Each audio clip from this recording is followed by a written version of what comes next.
The message arrived on every screen across Earth at exactly midnight.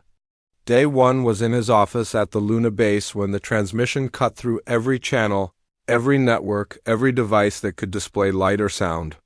The face that appeared was not human. It had 6 eyes arranged in a circle around a mouth filled with needle-like teeth. The translator made its voice sound cold and mechanical. People of Earth, you are now subjects of the Galactic Empire. You have 72 hours to surrender all military vessels, all weapons, and all defensive systems. If you comply, your species will be allowed to exist under our rule. If you resist, your world will be destroyed. This is not a negotiation. This is fact. The transmission ended. For 3 full seconds, the command center was silent. Then every alarm in the building started screaming at once. Day one stood slowly from his desk. He was 52 years old and had spent 30 years in the United Earth Defense Force. He had fought in the resource wars, commanded ships during the Mars independence crisis, and trained 3 generations of officers. He had never seen his crew look scared before. Now, watching the young lieutenant at the communications station, he saw fear written plainly on her face. "Get me Earth Command," Day one said quietly. "Get me everyone." Within 20 minutes, the video conference room filled with faces. Generals, admirals, presidents, and prime ministers from every nation on Earth. Some were angry. Some looked ready to surrender. Day one waited for them to finish shouting at each other before he spoke. "They think we will give up," he said. His voice cut through the arguing like a blade. "They think we are weak." Ambassador G1 appeared on one of the screens. She was in Geneva at the United Nations building. Her face was pale but composed. "Commander Day one, I have been trying to reach the Galactic Council for the past hour. They are refusing all communication.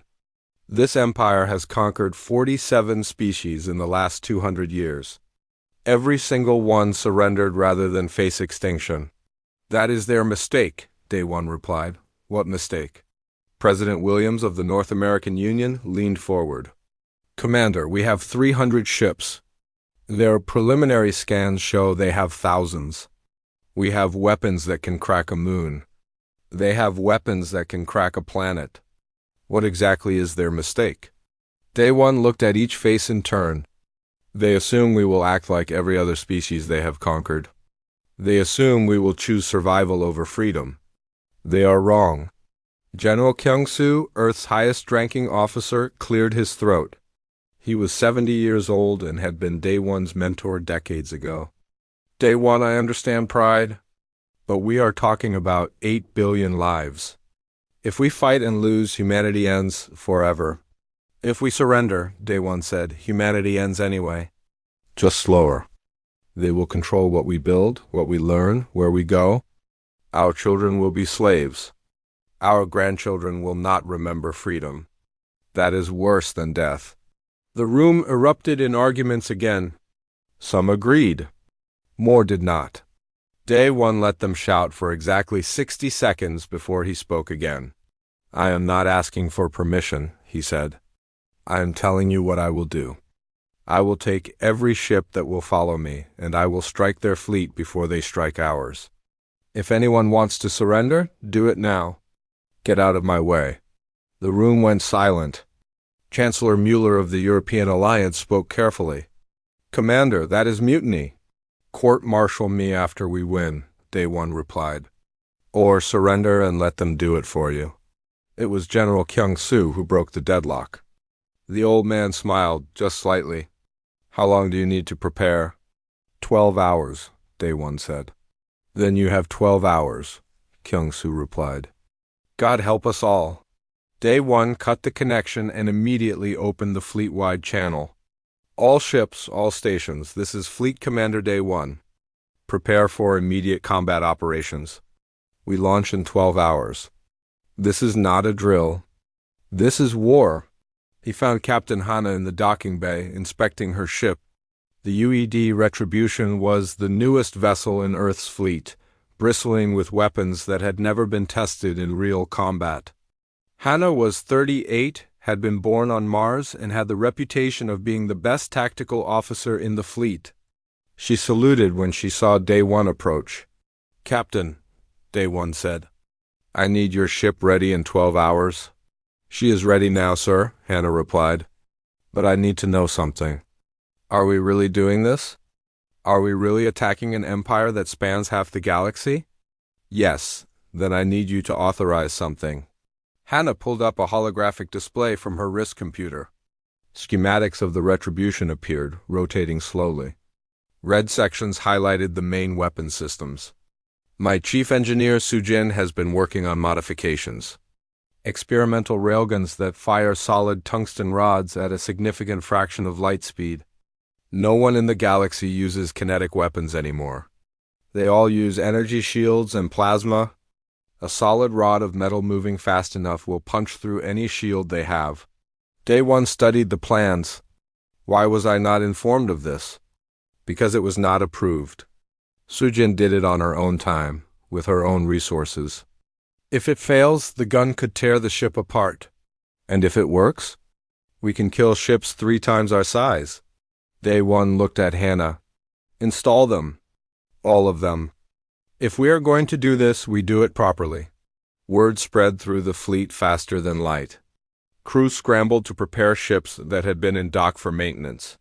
Fighter pilots ran through simulator after simulator, practicing attack patterns against enemies they had never seen. Marines loaded magazines and checked armor seals. In the mess halls and ready rooms, people were quiet. Everyone knew what was coming. Lieutenant Tae-young was 26 and had logged more flight hours than anyone else in his squadron. He found Day One on the observation deck, looking out at Earth hanging in the black sky. "Sir," Tae-young said. "Permission to speak freely, granted. Are we going to die?" Day One did not look away from Earth. "Probably. Does that change anything?" Tae-young was quiet for a moment. "No, sir. I would rather die fighting than live on my knees." "Good. Then make sure you take as many of them with you as possible." The young pilot nodded and left. Day One remained, watching his homeworld turn slowly in the darkness. Somewhere up there, families were holding each other. Somewhere, people were praying. Somewhere, others were cursing his name for starting a war they could not win, but Day One had learned something in 30 years of service. Humans were different. Humans did not calculate odds and surrender when the math looked bad. Humans fought when fighting was stupid. Humans won when winning was impossible. The aliens had made their first mistake. They had given humanity time to prepare. In 11 hours, they would learn their second mistake. They had threatened the wrong species. Day One turned from the window and walked toward the command center. There was work to do. The human fleet emerged from faster-than-light travel in perfect formation. 73 ships dropped into normal space at the edge of the Kepler 442 system, their engines still glowing from the transit. For a moment, everything was silent. Then the shooting started. The Galactic Empire had positioned 3 full fleets around the staging base, waiting for the order to jump to Earth and begin the invasion. Nearly 200 alien warships floated in neat rows, their crews confident and relaxed. They had done this 47 times before. Primitive species did not fight back. Primitive species surrendered, or died quickly. They were not prepared for humanity to arrive firing. Captain Hana stood on the bridge of the Retribution. Her hands gripped tight on the command rail. "All weapons fire at will." "Sujin, I need those railguns hot." "Already charging, Captain." Sujin's voice came through the intercom from the engineering deck. Firing solution locked on the lead cruiser. The Retribution shuddered as the experimental railgun fired. A tungsten rod, 20 feet long and moving at 12% the speed of light, crossed the distance to the alien cruiser in less than 3 seconds. The alien shields, designed to deflect energy weapons and plasma, did nothing to stop solid matter moving that fast. The rod punched through the shield, through the hull and out the other side. The cruiser split in half, atmosphere venting in white streams as internal explosions tore through the broken sections. "Direct hit," Hana said calmly. "Target the next one. Helm, bring us about. I want attack pattern Delta." Around her, the human fleet spread out like a pack of wolves. They did not stay in formation. They did not follow standard fleet tactics. Each ship captain had been given one order from Commander Day 1. Cause chaos, Day 1 watched from his flagship, the UED Defiance, as humanity's desperate gamble unfolded. The alien response was exactly what he expected: slow, confused, doctrine-bound. "They are reforming into defensive positions," his tactical officer reported. "Standard Empire battle formation, trying to create overlapping fields of fire." "Good," Day 1 said. "That means they are predictable. Send the fighters." Lieutenant Tae-young was already in space when the order came through. His squadron of 32 fighters accelerated hard, breaking away from the main fleet and burning straight toward the alien formation. His cockpit displays lit up with targeting warnings as the alien point defense systems locked onto his ship. "All wings, break and attack," Tae-young transmitted. "Do not give them time to aim. Get close and stay close." The human fighters scattered in every direction. The aliens had automated defense systems, computer-controlled turrets that tracked fast-moving objects and destroyed them with precise energy bursts. But the systems had been programmed to fight other automated drones. They had been programmed to fight targets that moved in predictable patterns. Tae-young threw his fighter into a spiral that would have crushed a normal pilot under the G-forces. His suit compensated, injecting stimulants directly into his bloodstream to keep him conscious. He came out of the spiral less than 100 meters from the hull of an alien destroyer, too close for the big guns to track him. He fired his missiles point-blank into the ship's engines and pulled away hard as fire blossomed behind him. "That is one," he said into the squadron channel. "Who is next?" His pilots needed no more encouragement. They dove into the alien fleet like sharks into a school of fish. The aliens tried to adapt, tried to retarget their systems, but by the time they had reprogrammed their defenses, the human fighters had already changed tactics again on the Retribution. Hannah watched the tactical display with satisfaction. The alien fleet was in disarray. Ships were moving out of position, trying to chase individual human vessels. Their formation had collapsed. "Now," she said quietly, "all ships, focus fire on the command carrier." The command carrier was impossible to miss. It was 3 times the size of any other ship in the fleet, a massive construct of metal and force fields that housed the alien admiral and his entire command staff. It had never been threatened before. Its shields had never been tested in real combat. 30 human ships fired at the same moment. Missiles, railgun rounds, laser batteries, and plasma cannons converged on a single point. The carrier shields held for almost 4 seconds. Then they failed in a cascade of blue light. The hull beneath the shields lasted another 2 seconds before it ruptured. High Executor Voss felt his ship die around him. The insectoid commander had led fleets for 60 years. He had conquered 12 species personally. He had never experienced anything like this. The primitive humans were supposed to surrender. They were supposed to be afraid. Instead, they were winning. "Get me reinforcements." Voss clicked his mandibles in the harsh language of his people. "Get me every ship in range. These animals will pay for this attack." But the reinforcements were 3 hours away. The battle would be over in 1. Tae-young pulled his fighter away from another kill and checked his fuel. He was down to 30%. Half his squadron was gone, their transponders showing only static. But the alien fleet was burning. Everywhere he looked, ships were venting atmosphere, listing out of control, or exploding in silent flashes. "All fighters, this is Day 1. The commander's voice cut through the battle chatter. "Begin withdrawal. You have done enough." Tae-young wanted to argue.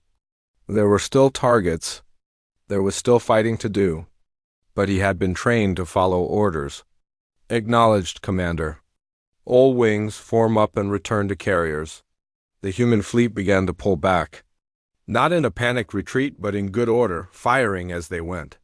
They had accomplished what they came to do. The alien staging base was destroyed. The 3 fleets were reduced to scattered survivors. And the invasion of Earth had been delayed. Hannah stood on her bridge and watched the debris field grow behind them. Thousands of aliens had died in the last 6 hours. How many of them had families? How many had been good people following bad orders? Captain? Sujin's voice was quiet. We did what we had to do. I know, Hannah replied. That does not make it easier. The retribution jumped to faster-than-light speed, leaving the carnage behind. One by one, the rest of the human fleet followed. They had won the first battle. But everyone knew the war had just begun. On Earth, people watched the footage that came back from the fleet. The burning alien ships. The human fighters dancing through enemy fire. The moment when the command carrier split apart. In every city, in every home, people understood what had happened. Humanity had struck first. Humanity had drawn blood. There would be no peace now.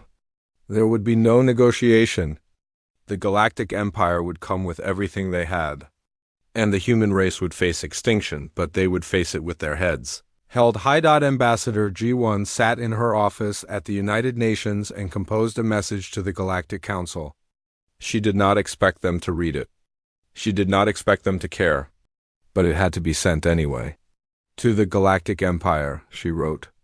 You gave us 72 hours to surrender. We have given you our answer. If you want Earth, come and take it. But understand this. Humanity does not kneel. Humanity does not surrender. Humanity will fight you for every star, every planet, every inch of space between here and your throne world. And when this war is over, you will remember the day you threatened the wrong species. She sent the message and sat back in her chair. Outside her window, the lights of Geneva sparkled in the darkness. Somewhere up there, the fleet was coming home. Somewhere up there, Commander Day 1 was preparing for the next battle. And somewhere in the depths of space, the Galactic Empire was marshaling its forces. They had learned that humanity would fight. They had learned that humanity could bleed them. Now they would teach humanity what happened to species that defied the Empire. The war had begun. 2 months had passed since the attack on Kepler 442. The Galactic Empire had stopped underestimating humanity. Now they came with overwhelming force, burning through human space like a wildfire through dry grass. Mars was surrounded. The colony had held out for 3 weeks before Commander Day 1 gave the order to evacuate. It hurt him to do it. 2 million people lived on Mars. Getting them all off the planet before the Empire arrived was impossible. Major Aaron stood in the loading bay of the last transport ship, watching refugees crowd onto the ramps. Children crying. Parents carrying everything they owned in single bags. Old people who had built Mars with their own hands, now forced to abandon it. That is all we can take, the transport pilot said. We need to go now, Major. Aaron looked at the crowd of people still waiting. 5,000 at least. Maybe more. We are not leaving them. If we stay, the Empire kills everyone, including us. Aaron turned to face the pilot. She was 34 years old and had been a Marine for 12 years. She was good at following orders, but sometimes orders were wrong. Then go, she said. Take these people to safety. I am staying. The pilot stared at her. Major, that is suicide. Maybe, but I would rather fight than run. She turned to her Marines, 50 men and women in combat armor standing at attention. Anyone who wants to leave, go now. No shame in it. The rest of you, we have work to do. Not a single Marine moved toward the transport. Rin smiled. Good, then let us teach these aliens how humans fight when we have nothing left to lose. The transport lifted off, carrying the last of the refugees to safety. Erin and her Marines disappeared into the tunnel network beneath the Mars colony. They took weapons. They took explosives. They took everything they needed to make the Empire bleed for every meter of red sand. Captain Hannah had not slept in 4 days. The Retribution was leading a convoy of civilian ships, 32 vessels carrying families from the Jupiter stations. They had been running for 3 weeks, and the Empire fleet was still behind them. How long until we reached the relay station? Hannah asked her navigator. 6 hours at current speed, Captain. 6 hours. The Empire would catch them in 4. Sujin, Hannah spoke into the ship intercom. I need everything you can give me. Every ounce of power to the engines. Captain, if I push them any harder, the reactors will melt down. If you do not push them harder, we all die anyway. There was silence on the other end. Then Sujin's voice came back, determined. You will have your power, Captain. I will hold these engines together with my bare hands if I have to. The Retribution surged forward, the civilian ships struggling to keep pace. Behind them, the Empire fleet closed the distance. 20 warships, each one larger and more powerful than anything humanity had built. They had been chasing this convoy across 3 star systems, and they were done playing games. Hannah watched the tactical display as the first missiles launched from the Empire fleet. She had maybe 90 seconds before they hit. All crew, brace for impact.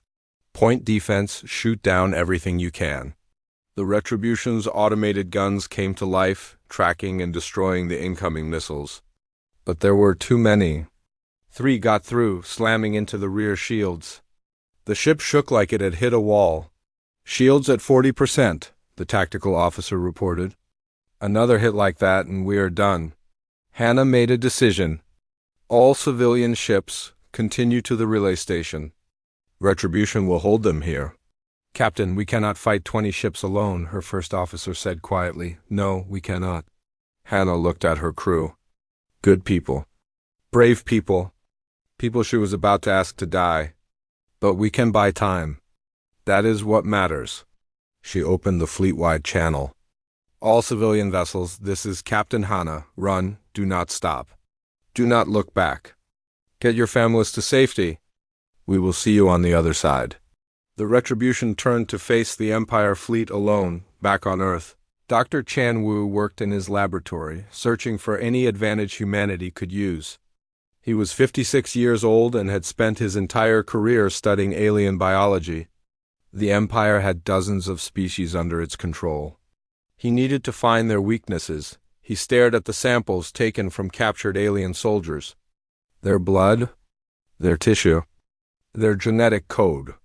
And then he saw it. I need General Kyung-soo, Chan Wu said to his assistant. Right now. 20 minutes later, the general's face appeared on the video screen. Doctor, I am very busy. Half our fleet is engaged across 4 systems. What do you need? I found something, Chan Wu said, pulling up a holographic display of alien DNA. The primary species in the Empire, the ones who give all the orders. They cannot breathe our air. We already knew that. They wear environment suits when they come to oxygen-rich planets. Yes, but look at this. Chan Wu highlighted a section of genetic code. Their biology is extremely specific. They evolved on a world with methane atmosphere and low gravity. Our oxygen is poison to them. Our gravity is crushing. If we can force them to fight on Earth, on our world, with our air, we win. Kyung-soo leaned forward. How confident are you? Very. Their suits are good, but nothing is perfect. A single crack, a single breach, and they die in minutes. Then we need to make them come to Earth. Kyung-soo nodded slowly. We need to make them think they can win here. Commander Day 1 implemented the Scorched Stars protocol with a heavy heart. Every human colony that could not be defended was destroyed before the Empire could take it. Factories were blown up. Refineries were melted down. Entire stations were deorbited into their planets. Burning up in the atmosphere, the Empire could chase humanity across the galaxy. But they would gain nothing from it except empty rocks and twisted metal on Mars. Major Erin and her Marines struck in the night. They hit supply convoys. They destroyed communication arrays. They planted bombs in occupied buildings and disappeared before the Empire could respond.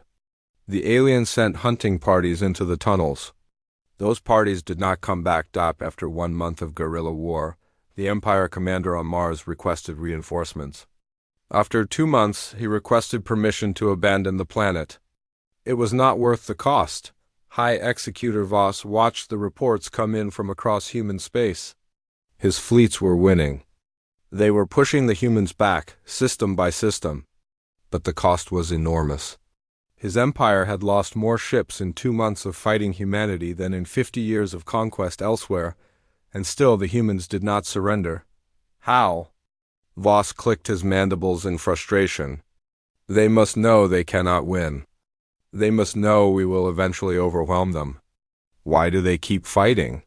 His second-in-command, a military analyst who had studied primitive species for decades, spoke carefully. They fight because they are human, Executor. They do not think like we do. They do not calculate survival odds and make rational decisions. They fight because fighting is what they do. That is insanity. Perhaps. But it is effective insanity. Captain Hanna brought the Retribution home 3 weeks after the convoy battle. The ship was held together by welds and prayers. Half the crew was dead. The experimental railguns had burned out after firing continuously for 6 hours. But the civilian ships had escaped. 32 vessels full of families now safe behind Earth's defensive lines. When Hannah stepped off her ship at Luna Base, Commander Day 1 was waiting for her. The old commander looked tired. They all looked tired now. "Good work, Captain," Day 1 said quietly. "We lost a lot of people, sir. We are losing a lot of people everywhere. But we are still here. Still fighting. That is what matters." Hannah looked at the commander, this man who had started a war that was killing billions. "Sir, can we actually win this?" Day 1 was quiet for a long moment. "I do not know, Captain. But I know we can make them regret starting it. Come, we have work to do." The war ground on. The Empire pushed forward. Humanity pulled back. But every step cost the Empire blood and treasure. And slowly the other species in the Empire began to notice. If humanity could fight back, maybe they could too, the long retreat continued. The Galactic Empire's armada arrived at the edge of the Sol system 6 months after the war began. 500 capital ships. Thousands of support vessels, millions of soldiers. The largest military force ever assembled in the history of the Empire. High Executor Voss stood on the bridge of his new flagship, looking at the small blue planet hanging in the distance. Earth, the source of all his problems. The world that had cost him more ships and soldiers than any campaign in his long career. "Today we end this," Voss announced to his commanders. "Prepare for final assault." But Earth had been preparing too. Admiral Be'ora floated in the command station above Earth's North Pole, watching the Empire fleet move into position. She was 49 years old and had spent the last 6 months turning the space around Earth into the most heavily defended location in human history. Status report. Be'ora said calmly. Her tactical officer pulled up displays showing thousands of weapons platforms, mines, and hidden defenses. "All defensive networks are online and ready, Admiral. The Saturn ring is hot. Orbital platforms are charged. Ground batteries are armed. We are as ready as we will ever be." Be'ora nodded. "Good, now we wait for them to come to us." The Empire fleet began its approach. They moved slowly, carefully, scanning for threats. They had learned not to underestimate humanity. But they could not find all the traps. Humanity had spent 6 months preparing this battlefield, and they had been creative. The Empire crossed into the orbit of Saturn. Nothing happened. They continued forward, growing more confident. Past Jupiter. Still nothing. Then they hit the Saturn ring defense. Network. What the Empire thought was debris and ice turned out to be hundreds of railgun platforms, hidden among Saturn's rings and powered down to avoid detection. They all activated at once, firing solid slugs of tungsten into the Empire fleet from every direction. 20 ships died in the first volley. 30 more were crippled. The rest scattered, their formation broken before the battle had even truly begun. "Now," Ura said, "hit them with everything." Earth's orbital platforms opened fire. Missiles launched from the moon. Hidden bases on Mars evacuated but still operational. Fired long-range weapons that had been traveling through space for weeks, timed to arrive at this exact moment. The Empire fleet found itself under attack from every angle, but they were still the Empire. They had 500 ships. They regrouped and pushed forward. Commander Day 1 watched the battle unfold from his command ship. The Empire was taking losses, but they were still coming. They would reach Earth. The question was how many would make it through. "Send in the fighters," Day 1 ordered. Lieutenant Tae-young led 2,000 fighters into the battle. He had trained every single pilot personally. Half of them would die today. He had told them that. They had still volunteered. All wings, weapons free. Make every shot count.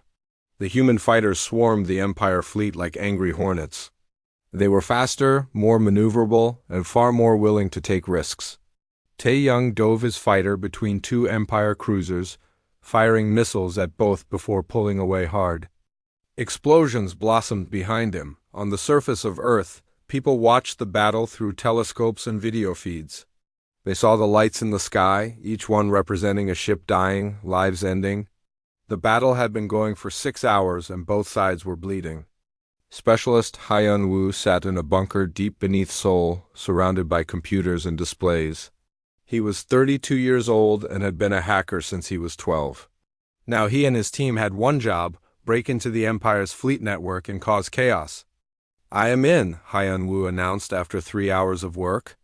"I have access to their command frequencies. What can you do?" General Kyung-soo asked from Earth Command. "Watch this." Hyun-woo's fingers flew across the keyboard. In Space 30 Empire. Ships suddenly received orders to change course, pulling them out of formation.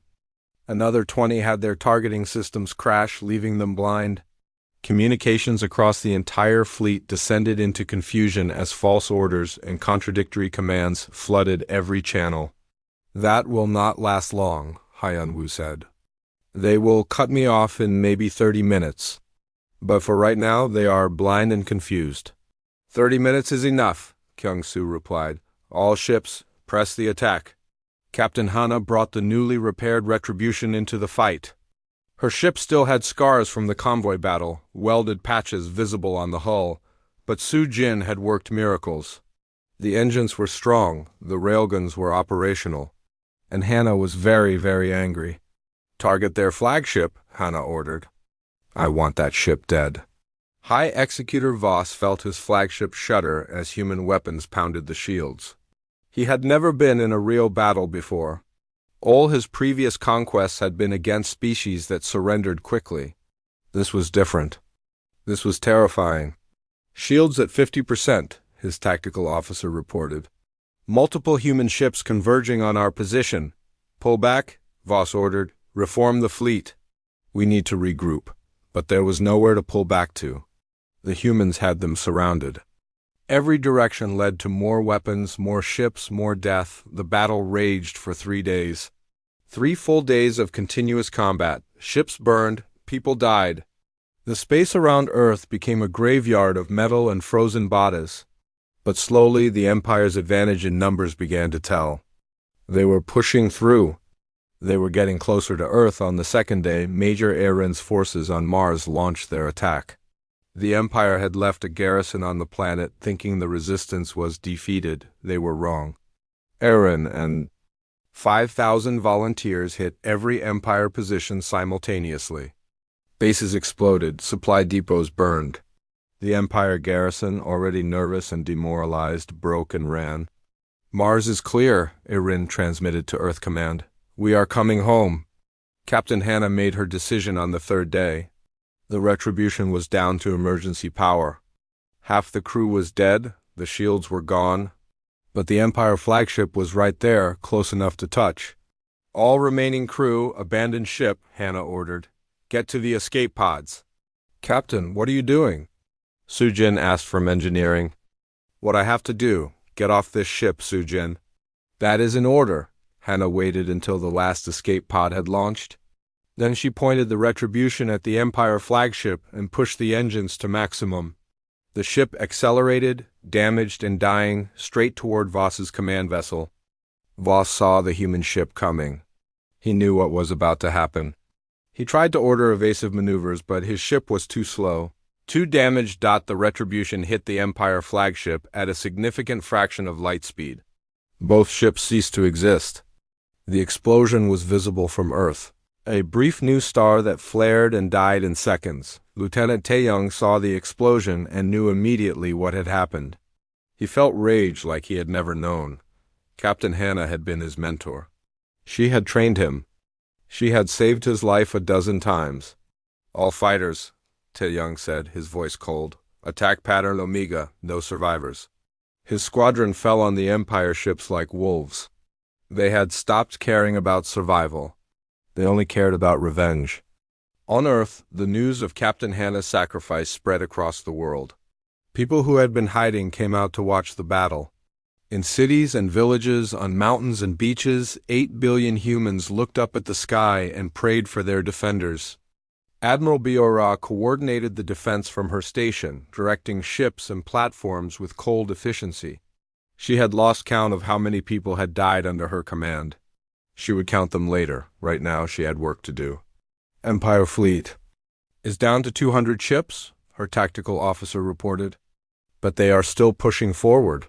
Then we push back harder, Biora replied. All remaining ships form up on the Defiance. Commander Day 1 will lead the final assault. Day 1 stood on the bridge of his flagship, looking at the tactical display. 200 Empire ships remained. Humanity had maybe 80 ships still combat capable. The math was not good, but math had never stopped humans before. All ships, Day 1 transmitted. For Earth, for humanity, for everyone we have lost, this is where we make our stand. The human fleet charged forward one last time. They met the Empire in the space between Earth and the Moon. They fought with everything they had. Ships rammed ships. Fighters crashed into cruisers. People died by the thousands on both sides. And slowly, impossibly, the Empire began to fall back. High Executor Voss was dead, his flagship destroyed. His second-in-command, watching the battle from a cruiser, made the only decision he could. All ships, cease fire. Request ceasefire from human forces.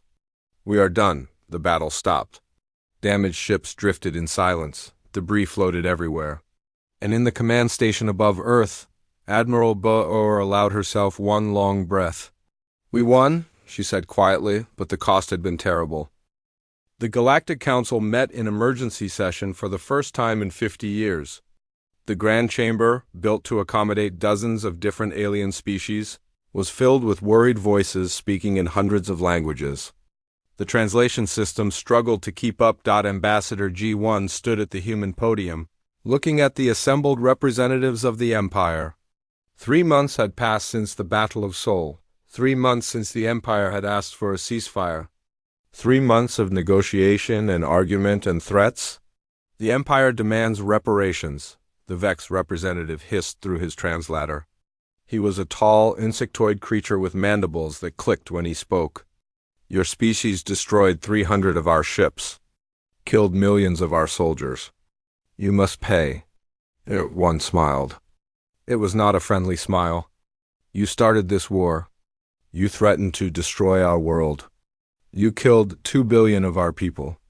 And now you want us to pay you? We were acting within our legal rights as the governing power of this region of space. You have no legal rights over humanity. You never did? G1 pulled up a holographic display showing the wreckage of the battle. You came to conquer us. We defended ourselves. That is not a crime. That is survival. Commander Day 1 sat in the human delegation area, watching G1 work. She was good at this. Better than him. He was a soldier, not a diplomat. But even he could see that the Empire was desperate. They had lost the war. Not just militarily, but politically. The other species in the Empire had watched humanity fight back. They had watched a primitive species bloody the Empire's nose. And now they were asking questions. If humanity could resist, why couldn't they? The Torvan delegate, a species that had been conquered by the Empire 80 years ago, stood and spoke. I would like to propose that humanity be granted full sovereignty and a seat on this council. The chamber erupted in argument. The Empire delegates were outraged. The conquered species were excited. G1 waited for the noise to die down before she spoke again. Humanity does not ask for permission to exist. We do not ask for your approval. We are simply telling you what will happen. Earth and all human colonies are free and independent. Any species that wishes to trade with us, talk with us, work with us, you are welcome.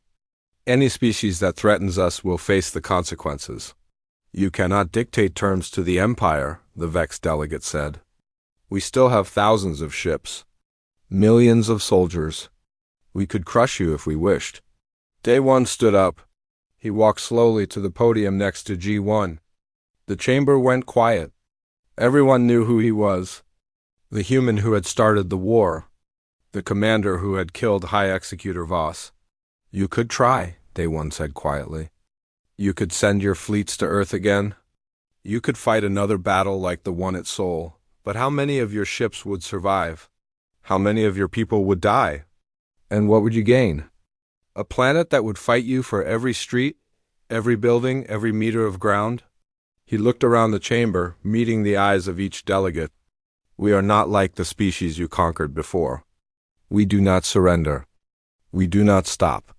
If you start this war again, we will burn your empire to the ground. We will arm every species you have enslaved. We will teach them what we know, and when we are done, there will be nothing left of your empire except ashes and memories. The vexed delegate was silent. Everyone was silent. General Kyung-soo watched the council proceedings from Earth. He was in his office at Earth Command, the walls covered with pictures of soldiers who had died in the war. So many faces. So many good people gone. Do you think they will accept the terms? His aide asked. They have no choice, Kyung-soo replied. They cannot win a second war against us. They barely survived the first one. And now every other species in the empire knows it. The final treaty took 2 weeks to negotiate. The Human Accord, they called it. Earth and all human colonies were recognized as fully independent.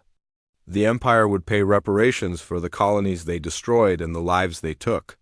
Humanity would receive a permanent seat on the Galactic Council. And most importantly, humanity would keep all their weapons and fleets. Major Erin returned to Earth a hero. She and her volunteers had held Mars for 2 months against an enemy that outnumbered them 1,000 to 1. Parades were held in every major city. The president gave her a medal, but all Erin wanted to do was go home and sleep. What will you do now?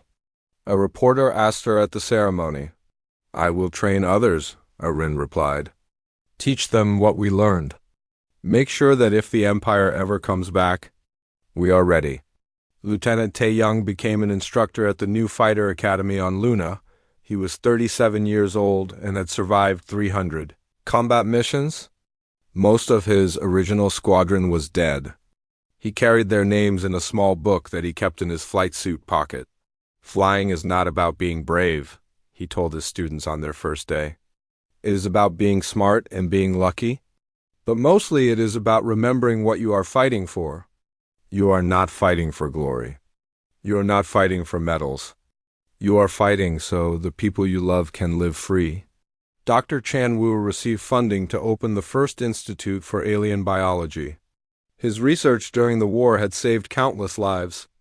Now he worked on understanding the dozens of species in the galaxy, finding ways for humanity to work with them, trade with them, and hopefully avoid fighting them.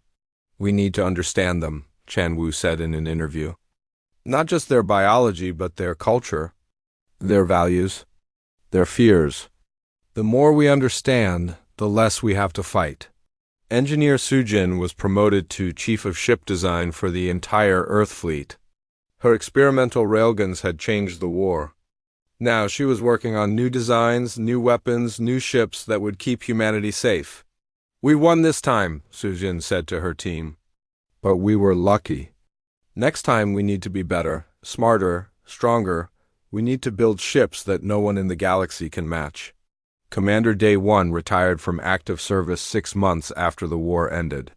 He was 53 years old and had fought in more battles than he could count. He had started a war that killed billions. He had saved humanity from slavery. History would judge him. He just wanted to rest. He bought a small house on the coast of Korea, far from the cities and the noise. He spent his days fishing and reading and trying not to think about all the people who had died following his orders. One day, Ambassador G1 came to visit him. The council wants to hire you as a military advisor, she said. Sitting on his porch and looking at the ocean, help train other species in defense tactics. Share what we learned. I am retired, Day One replied. Yes, you are. But there are species out there who are still under the Empire's control. Species who want to be free? You could help them. Day One was quiet for a long time. Then he smiled. Let me think about it. 5 years after the war, humanity had rebuilt. New ships filled the orbital yards. New colonies were founded. Trade agreements were signed with dozens of species. Human marines trained other species in ground combat. Human engineers shared their technology. Human diplomats negotiated peace agreements across the galaxy. The Galactic Empire still existed. But it was smaller now, weaker. 3 species had successfully rebelled, using tactics they learned from studying human warfare. The Empire did not try to stop them. They remembered what happened when they fought species that refused to surrender. A new alien species, the Kelvin, approached Earth for the first time. They came in peace, bringing gifts and offering friendship. Their ambassador was nervous as her ship docked at the orbital station above Earth. Commander Day One, brought out of retirement one last time, was there to meet her. He was 58 now, his hair gray, his face lined with scars and age. Welcome to Earth, Day One said. We are happy to meet you. The Kelvin ambassador relaxed visibly. We have heard stories about your species. About the war. We were afraid you would be hostile. We are only hostile to those who threaten us, Day One replied. Come, let me show you our world. Let me show you what humanity is really about. He took the ambassador on a tour of Earth, showed her the cities that had been rebuilt, the monuments to those who died, the schools where human children learned alongside alien exchange students, the research labs where human scientists worked with alien partners. This is what we fought for, Day One explained. Not to conquer, not to dominate, just to be free, just to live our lives the way we choose. The Kelvin ambassador was impressed. Your species is remarkable. The Empire said you were savage and violent. We can be savage, Day One admitted. We can be violent, but only when we have to be. The Empire gave us no choice. They declared war on humanity. They thought we would surrender. And instead, the human commanders took up arms. Yes, Day One said. We took up arms. We fought. We bled. We lost millions of people. But we won our freedom. And we will never give it up. The ambassador looked at the old commander with respect. I hope my species never has to fight the way you did. But if we do, I hope we have your courage. I hope you never have to find out, Day One replied. But if you do, humanity will stand with you. That is what allies do? The Kelvin ambassador returned to her people with stories of humanity, stories of courage and sacrifice, stories of a species that refused to kneel. And in the grand chamber of the Galactic Council, in the seat marked Earth, humanity took its place among the stars.